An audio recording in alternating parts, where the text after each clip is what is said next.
मंशियात में जनाब यहाँ पे बहुत ज़्यादा फ़रोख्त हो रही है। इंतज़ामिया को बार बार हमने जो है ना उनको एप्लीकेशन भी दी है, उनसे रिक्वेस्ट भी की है। और बिलीव करें, मैं आपको अपना फ़ोन दिखा सकता हूँ, मैंने आईजी ऑफिस में भी जो बाकायदा कंप्लेंट की है, कोई हल नहीं हुआ, सिर्फ बातों की हद तक काम हुआ है। मैंने 1787 पे मैंने आईजी ऑफिस में मैंने कंप्लेंट की है और उन्होंने मुझे जनाब रेफ़र किया या आप डीएसपी साहब से मिल लें। डीएसपी साहब ने मुझे कॉल तक नहीं की, उन्होंने उनके स्टाफ ने कॉल किया कि आए जी आपको डीएसपी साहब से मुलाकात करवाते हैं। तो मैं जब उधर गया हूँ तो मैं नौकरों की तरह वहाँ पे बैठ गया हूँ, मुझे 1 घंटा डीएसपी साहब का इंतजार करना पड़ा है और बाद में मैंने कहा यार मैं किस हिसाब में फंस गया हूँ, मुझे इन्होंने नौकर तक बना लिया है। उनका मोटिव ये है कि कोई एप्लीकेंट आता है दरखास्त गुजार, उसको इतना जलील करे कि नेक्स्ट टाइम वो आपके ऑफिस ना आए। SHO साहबान सिर्फ बातें, उन्होंने मुझे कहा जी कि आप हमें नंबर दें, ये मेरा नंबर है, कैसर साहब हैं जो SHO पीपल्स कॉलोनी है। तो मुझे उन्होंने बकायदा यकीन दहानी कराई कि मैं एक्शन लूंगा इसके ऊपर, लेकिन कोई एक्शन नहीं लिया उन्होंने। कोई एक बंदा नहीं उन्होंने गिरफ्तार किया, कोई एक बंदा उन्होंने अरेस्ट नहीं किया, कोई उन्होंने एक विजिट तक नहीं किया यहाँ पे। इस तरह की तो ये अफसरशाही बैठी हुई है। एक्चुअली यहाँ पे पाकिस्तान में 2 तरह की कौमें आबाद हैं। एक वो कौम है जो जिन्होंने ये पाकिस्तान बनाया, जिन्होंने इसके लिए कुर्बानियां दी, और एक वो कौम है जिसको हम स्टैब्लिशमेंट कहते हैं, जो यहाँ पे कह लें कि जो ये अफसरान हजरात हैं, ये एक अलहदा ही कौम है। इनकी एक अलहदा एक अपनी जो है ना एक इनकी अपनी एक अलहदा कंट्री है। वो अपनी सरकार में किसी को मुदाखलत नहीं करने देते। वो कहते हैं कि यार ये साइल आ गया हमारे पास एप्लीकेशन लेके, ये हमारा दिमाग खाएगा, ये हमें फजूल टाइम पे वेस्ट करेगा। उनकी प्रायोरिटीज और हैं, उनकी प्रायोरिटीज आप जानते हैं कि वो सिर्फ किसके लिए काम करते हैं, वो शराफिया के लिए काम करते हैं, आम बंदे के लिए उनकी कोई जगह नहीं है। मैं बिलीव करें, मैं बड़ा ऑनेस्टली ये कह रहा हूँ, मैं डिसार्ड हुई इनकी जो इंतजामिया है इससे कि इन्होंने अवाम जो साइल चला जाता है उसको ये ख्वार कर देते हैं। और कसम से ये खुली कचहरियाँ, ये सारे ये सब ड्रामे हैं, ये सब, ये कोई, मैं कोई सियासी बयान नहीं दे रहा, मैं अपने दिल की आपको बात कर रहा हूँ, प्रूफ के साथ बात कर रहा हूँ। मेरे मोबाइल में इनके SMS सेव हैं, इनकी कॉलें सेव हैं कि जी हम एक्शन लेंगे, हम करेंगे, लेकिन खुदा की कसम कोई IG ऑफिस तक कोई एक काम नहीं इन्होंने किया। मैं आप उससे ऊपर कोई अथॉरिटी है तो बता दे, फिर हम वज़ीर-ए-आला साहब से मिलने जाके, प्राइम मिनिस्टर से मिलने जाके, हमने अपनी अप्रोच से बेटरमेंट हो के हमने जाके इनको अप्रोच किया IG ऑफिस को। मैंने मैसेज किया, मैंने कंप्लेंट लॉन्च की, लेकिन इनकी जो, मैं वही पे आऊँगा कि ये गवर्नमेंट के अंदर एक गवर्नमेंट है, स्टेट के अंदर एक स्टेट है।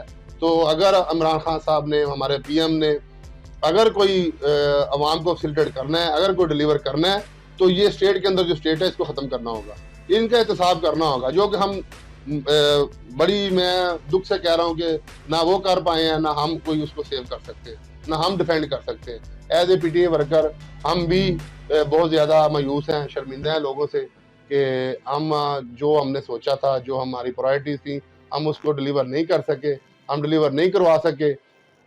लोग हमसे तवक्कुत रखते हैं और मेरी ऊपर जो हमारे जो लीडरान है, रज़वान भट्ट साहब है, इनकी बड़ी एफर्ट है, सदीक मेहर साहब की एफर्ट है, हमें सपोर्ट कर रहे हैं, लेकिन वो बेचारे भी क्या करें कि लोग यहाँ पे जो नीचे जो लोग हैं, जो अवाम है, जो मेरे भाई हैं, बुजुर्ग हैं, जो हमारे साथ रहते बहते हैं, इनकी तरजीहात कुछ और है। ये चाहते हैं कि जनाब बस कोई चौधरी हमारे डेरे पे आ गया तो ठीक है जी, बस हमारी बल्ले बल्ले है। उनको नहीं गर्ज के कोई एजुकेशन सिस्टम बेहतर हो, उनको नहीं गर्ज कोई यहाँ पे मंशियात ना बिके, उनको नहीं गर्ज के यहाँ पे सफाई ना हो। हालांकि हमारी और UC1 की जो टीम है, अल्हम्दुलिल्लाह, राना हालिक साहब हैं, राजा अजीज साहब हैं, मैं हूँ, आपका भाई आबद जदरान है, और लोग हैं, बहुत मेहनत कर रहे हैं, बहुत मेहनत कर रहे हैं, बहुत ज़्यादा हमने डेवलपमेंट भी की है इसमें। ये नहीं है कि हम 100% इसमें टोटली अल्लाह माफ़ करे फेल हैं, और हमने अल्हम्दुलिल्लाह 40-50% हमने गेट किया है, लेकिन हम चाहते हैं कि इसको 100% करें। और 1 मंथ पहले, लास्ट मंथ, मैंने जनवरी में जो है ना, मैंने ये इनको एप्लीकेशन दी है IG ऑफिस में कि जनाब मेरे इलाके में मंशियात फरोश हो रही है, और मुझे जो है ना, मेरी गली के आगे लोग जो है ना, वो लड़के आगे यहाँ पे सेल करते हैं, मैंने अपनी आंखों से देखा है। मेरे पास यहाँ पे गली में कैमरे लगे हुए हैं, फुटेज मौजूद है। मैंने उनको कहा यार मेरी बात पे ना बिलीव करें, आप जाके फुटेज उनकी निकालें, 2-3 लोगों ने लगाए हुए हैं कैमरे बाहर, तो आप इसके खिलाफ एक्शन लें। तो मुझे उन्होंने कहा जी कि ठीक है, आप कल आ जाए 12 बजे, DSP साहब आपसे जनाब मुलाकात करेंगे। तो मैं एग्जैक्ट टाइम 12 बजे पहुंच गया हूँ। 12 बजे से लेके मुझे उनका जो PA था लड़का, मुझे नाम नहीं उसका याद, उसने कहा जी वेट करें, 15 मिनट में आ रहे हैं। 15 मिनट गुजरे, उन्होंने कही वेट करें, 15 मिनट में आ रहे हैं। 15 मिनट गुजरे, उन्होंने कही वेट करें, ये अभी आधे घंटे में आ रहे हैं। 1 घंटा मैंने वेट किया और मैंने कहा भाई मुझे माफ़ कर दो, मैं कोई मुजरिम नहीं हूँ जो आप मुझे वेट करवा रहे हैं, मैं एप्लीकेंट हूँ, मैं एक शरीफ शहरी हूँ, मैं इलाके का रिप्रेजेंटेटिव हूँ, नुमाइंदा हूँ। तो मैं तो यहाँ पे एप्लीकेशन देने के लिए आया था कि जनाब मेरे इलाके में ये मसाइल है, मैं मसाइल डिस्कस करने हैं और आप मुझे मुलजिमों की तरह ट्रीट कर रहे हैं। तो मुझे 1 घंटा उन्होंने इंतजार करवा के आफ्टर ऑल मैंने खुद माफ़ी मांग के जान छुड़ाई कि जनाब मुझे इजाज़त दें। तो SHO साहब ने भी यकीन दहानी कराई कि जनाब हम मिलेंगे, हम आएंगे आपके इलाके में, हम जो है वहाँ पे गश्त का करेंगे, वहाँ पे हम जनाब ये करेंगे वो करेंगे, बलंगो बांग दावे और काम सिफर। एक अरेस्टमेंट नहीं हुई, उसके बाद एक उन्होंने जो है ना विजिट नहीं किया। तो क्या हम इसको नतीजा करेंगे? यही करेंगे ना कि यार कि आइंदा भाई हम नहीं जाएंगे उनको एप्लीकेशन देने, हम नहीं जाएंगे कोई उनके पास शिकायत लेके। रॉबरी हुई है यहाँ पे, डकैती हुई है, वो एप्लीकेशन मेरे पास है, मैं दिखा सकता हूँ आपको। शाहद बार साहब हमारे दोस्त हैं, उनकी मोटरसाइकिल छीन गई है, उनका मोबाइल छीन लिया है, FIR नहीं हो सकी। 15 पे कॉल की है। 15 पे कॉल का मतलब होता है कि ये FIR यकीनी होनी चाहिए। क्यों नहीं हुई आज तक? वाई क्या वजह है कि डकैती हो रही इलाके में, आप FIR नहीं दर्ज कर रहे? आप आगे कहते हैं SSP को अप्रोच करें। और मेरे भाई सिस्टम है, आप एक 15 पे कॉल चली गई है ऑन दी रिकॉर्ड, वहाँ पे आपके एहलकार आए हैं, उन्होंने चीजें कलेक्ट की हैं, उन्होंने बंदे से एप्लीकेशन ली है, उन्होंने शवाहद इकट्ठे किए हैं, मोटरसाइकिल उसकी छीन गई है, मोबाइल का हमने उनको नंबर दिया है, वो जो उसका GSM नंबर होता है वो दिया है। उसके बाद अब बंदा जो रोज जाएगा चक्कर लगाने वहाँ पे SP के जाए, हमें क्या जरूरत है हम SP साहब के ऑफिस में जाएं कि जनाब आप हमारी FIR दर्ज करें? ये तो ऑनलाइन आपने सिस्टम बनाया, उसी वक्त होना चाहिए। ये तो नहीं है कि एक बंदा डकैती भी होगी, उसके साथ सामान भी छिन गया, अब वो बेचारा अब आपके जनाब चक्कर लगाए, आपके जनाब तरले करे। ठीक है, वो लोग जाते होंगे जिनको आपसे काम है, आपसे मतलब है, जो आपके खुशामदी हैं, वो जाते हैं, हमें तो नहीं कोई परवाह। अब ठीक है, आपकी ड्यूटी है, आप करें, अल्हम्दुलिल्लाह। आप अल्लाह को जवाब दें, हम भी अल्लाह को जवाब दें, हम अवाम को जवाब दें, हम अवाम को रिप्रेजेंट कर रहे हैं। तो हमने तो अपने भाइयों के साथ हम चलते हैं, उनके साथ जाते हैं, आपके पास आए हैं, आपने नहीं काम किया, इंशाल्लाह ताला आप भी नतीजा देख लेंगे, हम भी नतीजा गेट कर लेंगे। घर का सर आपने पूछा है, एक्चुअली ये जो चिड़ियाघर का जो मामला है वो तो ज़ुबान से तो आम है कि ये हमें तकरीबन जो है ना कोई 2 साल पहले हमें इन्होंने बताया कि या जी महकमा अमाल के कुछ लोग आए हैं, उन्होंने आगे बोला जी कि यहाँ पे निशान लगाने शुरू कर दिए हैं। तो ये नून लीग की गवर्नमेंट थी, तो उन्होंने जनाब निशान लगाए हैं कुछ 4-5 साल पहले। उन्होंने कहा जी ये सारी जगह जो है ना ये नाजायज़ है। जब हमारे इल्म में ये बात आई है तो हमने जो है तमाम अपने पहले दोस्तों से, भाइयों से जो यहाँ पे रेजिडेंट है, कह लें कि उसमें मेरी भी कोई 2-3 जगह थी, मेरे भी मकान, हमारे भी घर इसी भी इलाके में है। तो हमने जाके जनाब सारे लोगों से रजिस्ट्रियाँ जो हैं वो सारी इकट्ठी की हैं। ये रजिस्ट्रियाँ हमने इकट्ठी करके तो DC साहब के पास पेश हुए हैं। ये देखें, ये जो रजिस्ट्री है मेरे पास असल रजिस्ट्री है जी, ये मेरी अपनी ज़ाती जगह है। ये पहले मालिक की रजिस्ट्री है, ये हुई है सन 1980 की रजिस्ट्री है। ये इसके पीछे डेट भी लिखी है। दूसरी ये रजिस्ट्री जो है ना, इसके बाद जो मैंने जगह जिनसे परचेज की है, ये एहसान साहब हैं, ये मैंने ली है जगह 2014 में। ये देखें, ये 2 रजिस्ट्रियाँ मैंने ली हैं इनसे, ये देखें, ये ली हैं। इसी तरह जिस तरह मेरे पास रजिस्ट्रियाँ हैं, ये पुराने मालिक की है, ये मेरे जो मौजूदा मलकियत मेरे नाम की है। तो ये सारी इसी तरह जो यहाँ पे लोग आबाद हैं शमशाबाद में, टोटल जो है एक बंदा भी बगैर रजिस्ट्री का नहीं बैठा हुआ। सारे 120 घर हैं तकरीबन, तो वो सारे रजिस्ट्री शुदा घर हैं। ये महकमा माल ने इनको करके दी हैं, 3-3, 4-4 दफ़ा रजिस्ट्री हुई हैं। तो अब ये बंदे कहते हैं कि जनाब ये जो है ना जगह आपकी नाजायज़ है। भाई हम किस तरह नाजायज़ काबज हैं? या हमारे जो भाई लोग हैं, जो हमारे बुजुर्ग हैं, जो अरसा 40 साल से 50 साल से यहाँ पे रह रहे हैं, 80 से पहले के वो यहाँ के रहायशी हैं, तो वो कैसे नाजायज़ बैठ गए? आपके जो महकमा माल के अफसरान हैं, उन्होंने पैसे लिए हैं, रजिस्ट्रियाँ की हैं। एक बंदा तो यही कर सकता है ना कि ना बंटवारा खाने जाता है, फर्द निकालता है, रिकॉर्ड चेक करता है, वो रजिस्ट्री करवाता है, तो उसका तो कोई कसूर नहीं है। आपके कोर्ट में जहाँ पे बैठे हुए हैं जो DC साहबान हैं, वो उसको देख रहे हैं, उनको फीसें जमा होती हैं, कोर्ट फीस जमा होती है। तो जो ये जो महकमा माल के जो है सेक्रेटरी हजरात, वो पैसे लेकर रजिस्ट्रियाँ करते हैं। तो हमने बकायदा ये अपना जो मुद्दा है ये एंटी करप्शन में भी पेश किया है। ये देखें, ये उन्होंने हमसे दरखास्त ली कि जनाब आप लिख के दें किस बंदे ने आपके खिलाफ फ्रॉड किया है और महकमा माल के कौन सा अफसरान मुलव्वस है। हमने ये उनको ये एंटी करप्शन को हमने दरखास्तें दी हैं। ये उसका जो दरखास्त दिया उसका ये फोटो कापी है हमारे पास, ये स्पेसिमेन उन्होंने हमें दिया। इसके बाद हमें लाहौर नैब ने बुलाया, ये नोटिस है, साथ क्लोज करके देख लें, ये नैब में मैं खुद पेश हुआ हूँ। हम तमाम लोग 120 लोग पेश हुए हैं। अब नैब ने भी हमसे सारी इंक्वायरी करके कहा ठीक है जी आपका माशाल्लाह, तो हम तो समझते थे कि आप काबिज हैं, लेकिन आपके साथ तो जुल्म हुआ है, हम इनके खिलाफ एक्शन लेंगे और हम आपको जो है आपका हक दिलवाएंगे।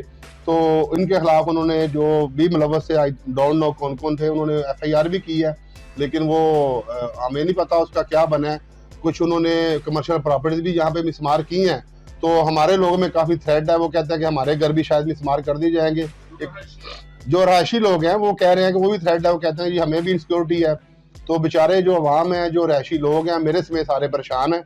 तो अभी तक जो सदीक महर साहब की बड़ी कोशिश है, इसमें रिजवान हसन भट्ट साहब की कोशिश है कि उन्होंने हमारा हर दम पे साथ दिया है।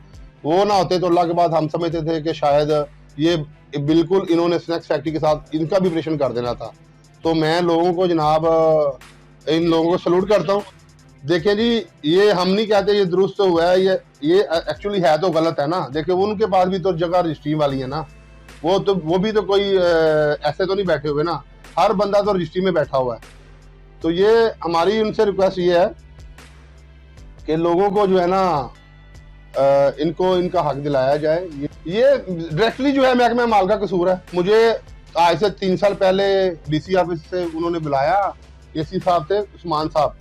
तो मैं भी गए, मेरे भाई राना खालिद साहब भी गए। उन्होंने कहा यार ये जगह जो है खसरे अलहदा लाट हुए हैं, ये जो जगह और हैं खसरे और हैं।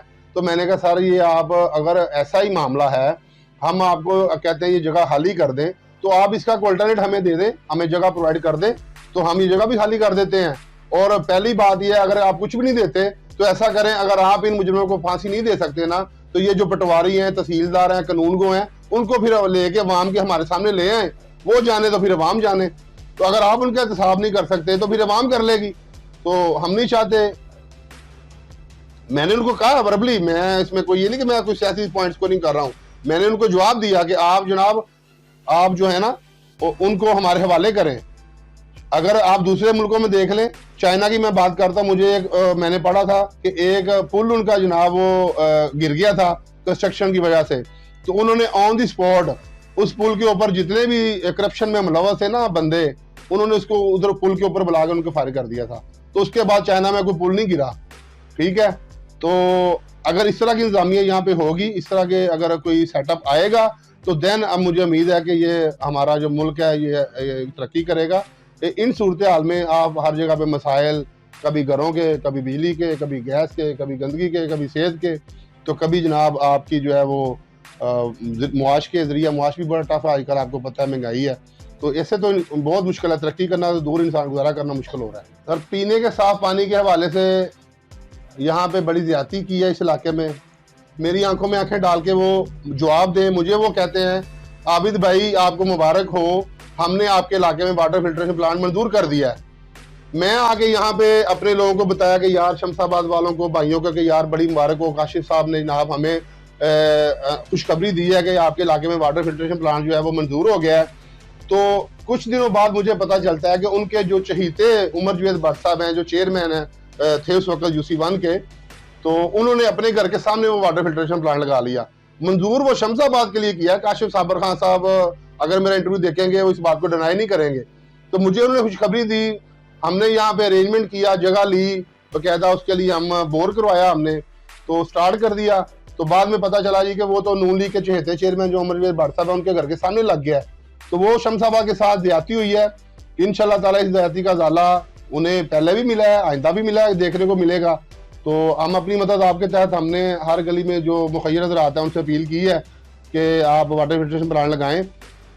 तो हर गली में जो है अल्हम्दुलिल्लाह हमारे 3-4 गली में हमने मुखय्यर हज़रात से अपील करके खुद भी हमने एक डोनेट किया, तकरीबन 3.5 लाख रुपया मलिक तारिक साहब ने हमें डोनेट किया था, वो हमने लगाया 0 नंबर गली में। तो दूसरी गली में भी लगे हुए हैं, अपनी मदद आपके तहत चल रहे हैं, लेकिन सरकारी कोई वाटर फिल्ट्रेशन प्लांट अभी मौजूद नहीं है। सिविल अस्पताल से आप रिकॉर्ड निकाल लें कि वहाँ पे UC1 के जितनी डेथ हुई है लास्ट ईयर हेपेटाइटिस C से, मेरे ख्याल में सिटी में सबसे ज्यादा जो तादाद डेथ की हैं हेपेटाइटिस के मरीजों की, वो UC1 की होगी। तो वो सिर्फ यही है कि यहाँ पे बाकायदा वाटर फिल्ट्रेशन प्लांट बहुत ज्यादा यहाँ पे रिक्वायरमेंट है। 6 वार्डें हैं और एक सिर्फ चल रहा है, वो भी भट्ट साहब के घर के पास, और बाकी 5 वार्डों में कोई वाटर फिल्ट्रेशन प्लांट नहीं है। सेवरेज जो है सारा, ये तो दरीना मसला है। सेवरेज का तकरीबन जब से मैं होश संभाली है, गलियों में पानी आ जाता है, 4-4 फुट पानी है। आप बरसात में आ जाइए, आप अपनी टीम के साथ, फैसल भाई 11 न्यूज़ से मुझे मेरी आज रिक्वेस्ट है कि बरसात जब शुरू होगी मैं आपको पेशगी एडवांस उसमें दावत देता हूँ, आप आ जाएं। अगर घरों में 4-4 फुट पानी ना हुआ तो मैं आपका देनदार हूँगा। मैं यहाँ पे 4-4 फुट पानी आता है तो कोई हल नहीं है इसका। इसके लिए मेगा प्लान की ज़रूरत है। ये नहीं है कि आज ये नाली से ढक्का निकाल दिया तो ये बस ठीक है जी, सीवरेज ठीक है। इसके लिए हमें एक मेगा प्रोजेक्ट की ज़रूरत है, जो MD वासा, जो चेयरमैन वासा और हमारे जो रिजवान अहमद भट्ट साहब हैं, उनके मेरी सदीक महर साहब से स्पेशल रिक्वेस्ट है कि वो खुदारा हमारी इस बात को बड़ी संजीदगी से लें कि अगर आपने UC1 से कुछ गेट करना है तो इसके लिए सेवरेज प्लान बनाना पड़ेगा। ये जो लोगों के घरों में पानी जाता है, जो लोगों के बच्चों की जो जहेज तबाह होते हैं, जो फर्नीचर तबाह हुआ है, जो लोगों की इमलाक तबाह हुई हैं, खुदारा यहाँ आप चक्कर लगाएं। आप आते रहते हैं माशाल्लाह, लेकिन फिर भी बरसात में भी आप ज़रूर चक्कर लगाएं। इसके लिए मेगा प्लान की ज़रूरत है, वो आप करें। कुछ भी नहीं इसमें, यानी कि 20% भी काम नहीं है, सेवरेज का कुछ भी नहीं है।